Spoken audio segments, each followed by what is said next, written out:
오늘 한복판에도 이렇게 새벽을 깨워 기도하는 분들이 계시니 참 감사하고 은혜가 됩니다. 또 우리 화론 목사님은 그 태안에서부터 아침에 달려 아침에 왔는지 어제 저녁에 왔는지 어저께 태안을 갔는데 여기 와 있구만요. 감사합니다. 자, 오늘 성경의 말씀 우리가 쭉 등잔불, 진설병, 그리고 동해, 동상, 또 성물을 소홀히 다루는 사람, 하나님을 모독하는 사람을 쳐죽이라, 그런 말씀이 기록이 되어져 있습니다. 어제는 절기에 대해서 이야기했는데 절기 안식일, 유월절, 무교절, 초실절, 보리농사 지은 거, 그 다음에 칠칠절, 오순절, 그때는 밀농사를 추수하는 거, 그 다음 절기는 설날, 그리고 10일이 지나면은 속죄일, 그로부터 5일이 지나서 초막절기, 장막절기가 되어지는 것을 어제 말씀 속에 발견합니다. 이 구약 성경의 절기는 그저 옛날의 이야기가 아니라 바로 오늘 우리들의 복음의 시대에도 여전히 적용되는 것이죠. 안식일은 주일로, 유월절은 부활주일로, 그리고 오순절은 성령 강림 절기로, 그리고 설날은 우리가 설날이니까 신년 예배로, 또 송구영신 예배로 기념한다, 그렇게 볼 수가 있고, 초막절기는 광야 가운데 하나님이 허락해 주신 그 은혜를 기억하는 날은 한 해를 다 마감하면서 추수감사주일로 그 절기를 이어가고 있다 하는 것을 우리가 생각해 보면 좋겠습니다. 이스라엘 백성들의 절기는 매우 중요했어요. 왜냐하면 그 공동체를 위해서, 공동체라고 하는 것이 함께 모여 있다고 해서 공동체가 되는 것이 아니라 공동의 경험을 가져야 공동체가 되는 거잖아요. 그래서 같은 경험을 갖고 같은 이야기를 나누고 있을 때 그게 공동체가 되는 거죠. 그러니까 이스라엘 백성들이 각양의 사람이 살고 있어도 늘 어떻게 한 지붕 안에 있습니까? 그러나 한 절기 속에, 한 경험 속에 살아간다는 것은 얼마나 중요하겠어요. 그 교회라고 하는 것도 마찬가지죠. 우리가 공동의 경험을 갖고 있다고 하는 것, 주일의 예배의 경험을 공동으로 경험하고 함께 찬양하는 그 경험을 갖는다는 것이 교회를 만들어 가는 것이죠. 그러니까 이 모이지 않는 시대가 된다고 하는 것은 상당히 위험한, 상당히 하면 안 되는 그런 시제를 만나고 있죠. 그래도 전염성이라고 하는 것이 너무 심각하고 뿐만 아니라 또 이렇게 대면 예배하지 말라고 하는 것이 교회를 핍박하고 압박하려고 하는 것이 아니라 오히려 교회를 보호하려고 한다, 그런 의도를 우리가 알고 있기 때문에 따라가는 것이죠. 그러니까 여러분 이해하시고 함께 기도하는 마음으로 참여해 주시기 바랍니다. 제가 이 말씀을 드리는 것은 어저께 그 지도자들에게, 이 교구 지도자들, 교회 발전협의회 분들에게 설문조사를 했어요. 설문조사를 하고 싶어서 하는 것보다 특별한 프로그램을 요즘에 도입을 했기 때문에 제가 한번 실험을 해보려고 이렇게 물었더니 어떤 분은 절대로 비대면 예배, 그게 무슨 예배냐고 이렇게 의견을 주신 분도 계시더라고요. 그래서 그렇지, 생각이 다 같지 않지. 그러니까 비대면 영상 예배는 예배가 아니라고 생각하는 분이 그 많은 분들 가운데 그리고 생각하는 분이 계신 거예요. 그래서 목교회를 이끌어 가지만은 그런 생각하시는 분도 계시니까 어떻게 해야 될까, 그래서 이런 설명도 제가 하고 있는 겁니다. 자, 오늘 성경에 있는 말씀, 오늘 말씀은 특별히 성막을 이해해야 오늘 말씀을 이해할 수가 있어요. 성막은 우리 출애굽기를 읽어갈 때 성막에 대한 이야기를 읽어봤지 않았습니까? 성막들에 들어가게 되어지면 제일 먼저 뭐가 보입니까? 제단, 제물을 태우는 제단이 보이고, 그리고 그 앞에 뭐가 보입니까? 물두멍, 손을 씻는 그 물두멍이 보이고, 그리고 성막 안으로 들어가게 되지 않습니까? 그 성막 안에 들어가면 성막은 지성소와 성소로 나누어져 있는데, 성소 안에 들어가면 제일 먼저 만나는 것이 아니라 왼쪽에는 뭐가 보여요? 등잔대가 있고, 오른쪽에는 떡상, 진설병, 떡상이 보이고, 그리고 지성소 앞에는, 그 휘장 앞에는 뭐가 있는가? 금향단이 있단 말이죠. 등잔대, 떡상, 그리고 금향대, 금양로가 있는 거죠. 그리고 휘장을 가두어 휘장을 쳐줘야 되는데 휘장 안으로 들어가게 되어주면 지성소라 그러는데 그 지성소에는 뭐가 있어요? 법궤가 있잖아요. 그 법궤가 있고 법궤 위에 속죄서가 있고 뚜껑 덮개를 속죄소라 그러죠. 속죄서 위에 두 그룹의 천사의 날개들이 보이고 그 위에서 하나님께서 우리에게 말씀하시겠다. 그렇게 말씀해 주신 그 성막이 있죠. 오늘 성경에 있는 이야기는 그 성막 안에 있는 등잔대 떡상을 어떻게 하라 하는 말씀이 이 말씀 속에 기록이 되어져 있는 거예요. 우리 한번 읽어봅시다. 1절과 2절 3절 말씀 읽어볼까요? 시작. 여호와께서 모세에게 말씀하여 이르시되 이스라엘 자손에게 명령하여 불을 켜기 위하여 감람을 찌어낸 순결한 기름을 네개로 가져오게 하여 계속해서 등잔불을 켜둘지며 그는 여호와 앞에서 순결한 등잔대 위에 등잔들을 항상 정리할지니라. 대제사장의 역할을 감당하고 있는 그 아론에게 주시는 말씀, 그 이스라엘 모세에게 말씀을 하면서 이 성막을 어떻게 관리해라. 그 성막을 맡아 관리하는 사람이 아론 아닙니까? 대제사장이죠. 그래서 대제사장 아론에게 하는 말씀이 아침부터 저녁까지 등잔대의 불이 꺼지지 않게 하라. 그렇게 말씀하셨어요. 등잔대 불이 꺼지지 않게 하라. 항상 그것을 있도록 정리하라.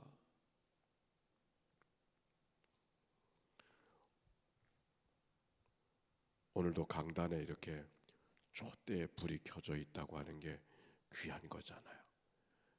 예배를 드릴 때마다 촛대에 불이 켜져 있다고 하는 거.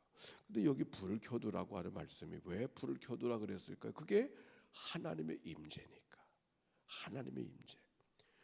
등잔불에 불을 켜준다는 것은 낮에는 켜지 않아요. 밤에 저녁부터 아침까지라 그랬으니까 밤에만 켜두는데 밤에만 켜두는 것은 어두우니까 불을 켜는 것이지. 그러나 어두워서 불을 켜는 것만이 아니라 바로 그 불을 통해서 하나님이 여기 함께 하신다 하는 것을 보여주기 위한 그런 상징으로서 불이 켜지는 것이죠. 불이 켜 있는 것을 바라보면서 어떤 생각을 갖겠어요? 아, 하나님이 우리 가운데 함께 하시는구나. 이것을 상징적으로 보여주는 사건이에요. 자, 그러면 질문을 한번 해보겠습니다. 그러면 불을 켜는 것은 내가 켜는 건데 그럼 내가 켜는 대로 하나님이 계셨다 안 계셨다 그러는 건가? 여러분 그렇습니까? 아니 불은 하나님이 켜는 게 아니라 내가 켜잖아요. 그럼 불을 켜면 하나님이 계시고 안 켜면 하나님이 안 계시고 그러면 결국 하나님은 내가 왔다 갔다 하게 만드는 거 아닌가 이런 생각도 들지 않습니까? 그런 것은 아니죠. 우리가 말씀을 통해서 그 몇 장입니까?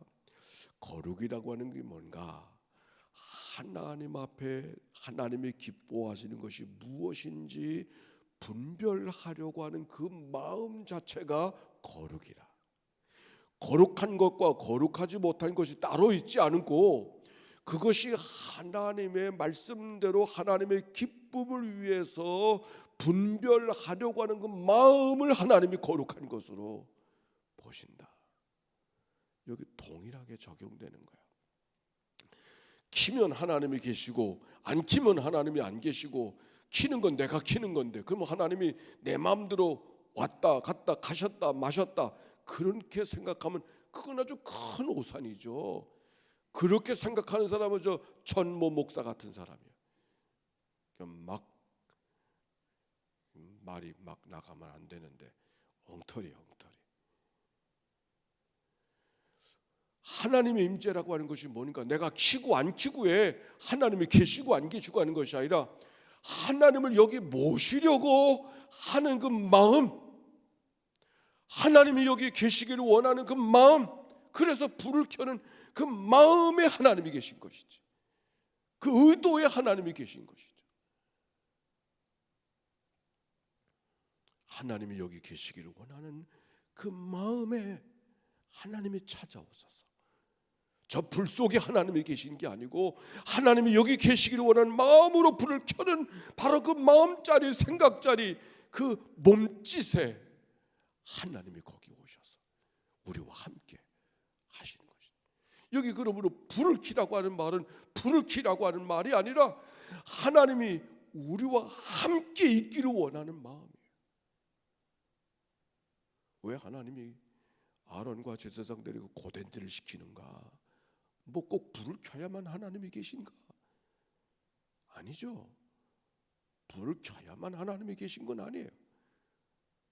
그러나 하나님이 늘 여기 계시길 원하고 또 하나님이 늘 함께 하길 원하는 간절한 마음으로 불을 켜는 그 마음, 하나님이 그 마음을 받으시는. 그런데 하나님은 내가 나와 함께 있기를 원하는 그 마음, 내가 너희와 함께 있겠노라.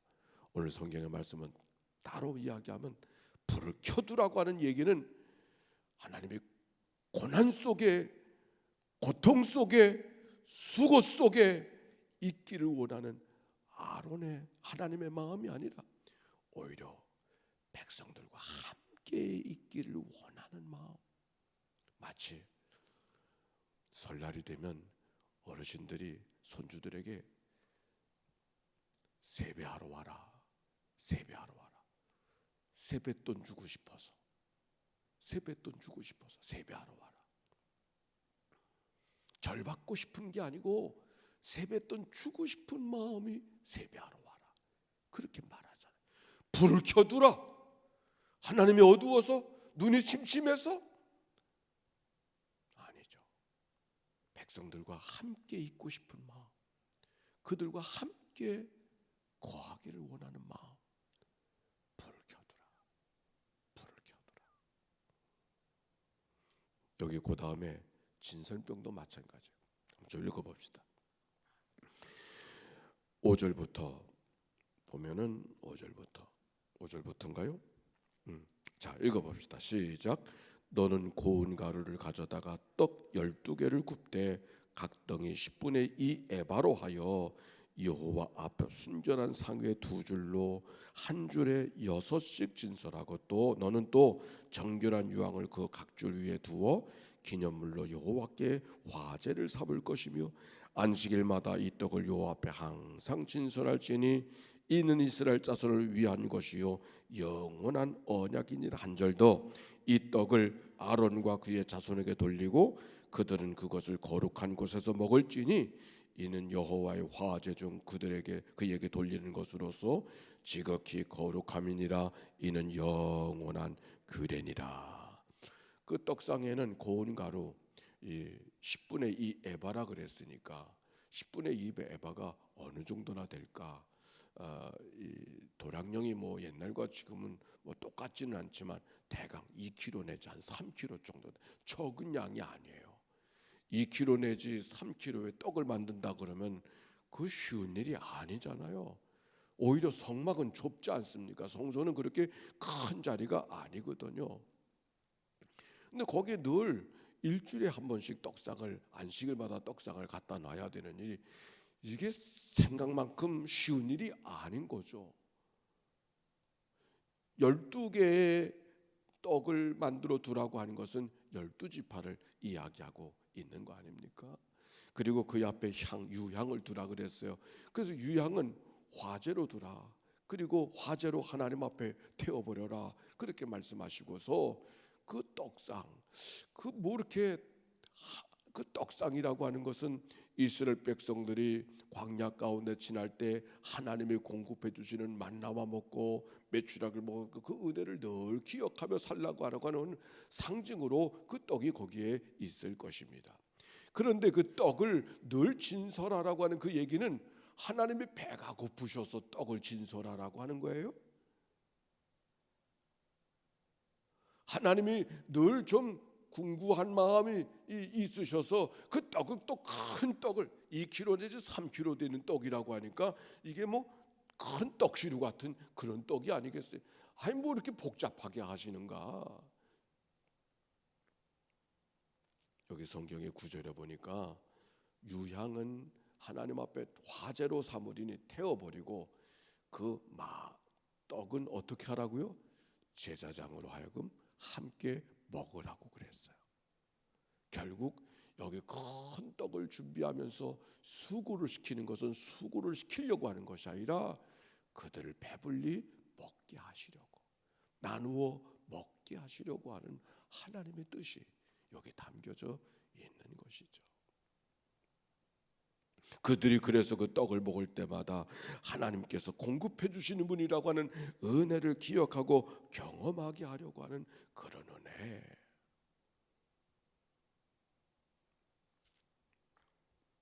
불을 켜두라, 떡상을 준비하라.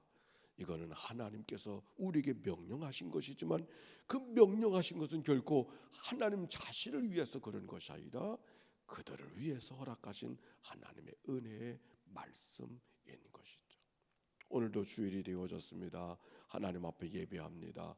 주일은 하나님께서 예배받기를 원하시는 마음이 아니라 우리와 함께 거하기를 원하시는 하나님의 마음, 우리와 함께 노래하고 싶은 하나님의 마음, 하나님의 이름이 높임받기 원하시는 하나님의 마음은 우리를 늘 돕기를 원하시는 하나님의 마음이 그 속에 담겨 있음을 알게 되는 것이죠. 자, 복음으로 돌아가서 예수님이 이 땅에 오셔서 뭐라 그랬었어요? 내가 세상의 빛이라, 내가 생명의 떡이라. 왜 그렇게 말씀하셨을까요? 오늘 여기 성경에 이런 말씀들을 기초로 해서 내가 세상의 빛이라. 그래서 예수 그리스도를 본 자는 예수 그리스도를 본 자가 아니라 하나님을 배운 것으로 고백하게 하는 하나님의 말씀이 그 속에 담겨 있는 것이죠. 예수 그리스도를 통하여 주어진 말씀이 하나님의 생명의 말씀으로 기억하고 말씀대로 살아가려고 하는 그와 같은 삶의 고백을 갖고 살아가도록 하나님께서 말씀해 주신 내가 생명의 떡이라, 우리의 삶을 살아가게 하는 떡이 되시는, 공급해 주신 은혜의 원천이 예수 그리스도가 되고 있음을 말씀하고 있는 것이죠. 자, 질문합니다. 주님께서 우리에게 오늘 성경은 불을 밝히라 말씀하고 있는 뜻은, 그래서 예수님께서 세상의 빛이라 이렇게 오셨는데 오늘 우리는 이 말씀을 어떻게 받아야 될까? 이 말씀은 결국 너희가 세상의 빛이 되어야 된다. 우리가 그렇게 말씀하고 계시는 것이 아닌지요. 너희가 세상의 떡이 되어야 된다. 그렇게 말씀하고 계심이 아닌가요? 오늘 불을 밝히라고 하는 말씀 속에서 우리에게 세상의 빛이라고 하신 말씀, 너희가 세상의 떡이 되어야 된다고 하는 말씀을 우리가 어떻게 간직하고 살아가야 될까?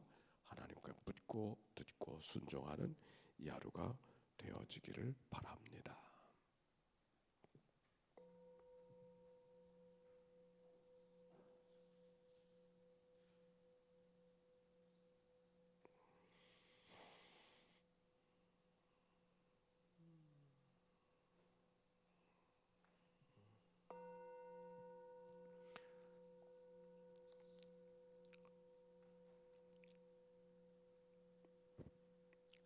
성소에 불을 켜고 꺼지지 않게 하라고 말씀하시는 이 말씀, 우리와 항상 함께 하기를 원하시는 하나님의 마음을 이 말씀 속에 읽습니다.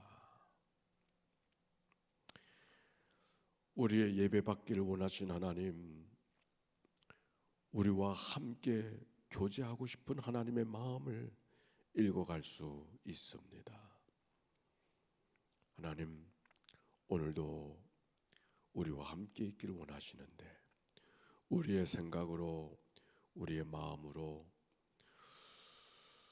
하나님이 원하시는 마음만큼 하나님께 따라가지 못하고 있음을 고백합니다. 우리의 부족함과 연약함을 불쌍히 여겨 주옵소서. 그래서 늘 함께 하나님의 선하시고 기뻐하시고 온전한 뜻이 무엇인지를 잘 분별해서 하나님과 더불어 살아가는, 호흡처럼 하나님과 함께 하여 살아가는 믿음의 삶이 오늘 우리의 삶이 되도록 은혜 나리워 주옵소서. 세상의 빛으로 오신 주님, 생명의 떡으로 오신 주님, 우리가 세상에 또한 끊이지 않는 꺼지지 않는 빛이 되게 하시고 또 부패하지 않은 떡이 되게 해 주시어서 하나님의 기뻐하시고 원하시는 믿음의 삶을 살아가는 우리 모두가 되게 하옵소서. 코로나 때문에 있는 자리에서 눈을 비비고 자세를 바로 하고 하나님 앞에 예배하고 기도하고 있을 믿음의 권속들을 기억하여 주시고 하나님의 거룩한 종이 함께하는 이 앞날 모두에게 임하게 하옵소서. 우리를 구원하신 예수님의 이름으로 기도하옵나이다. 아멘. 이제는 성부, 성자, 성령 삼일째 하나님의 크신 은혜와 사랑과 역사가 이제와 같이 영원히 함께해 주시기를 축원하옵나이다. 아멘.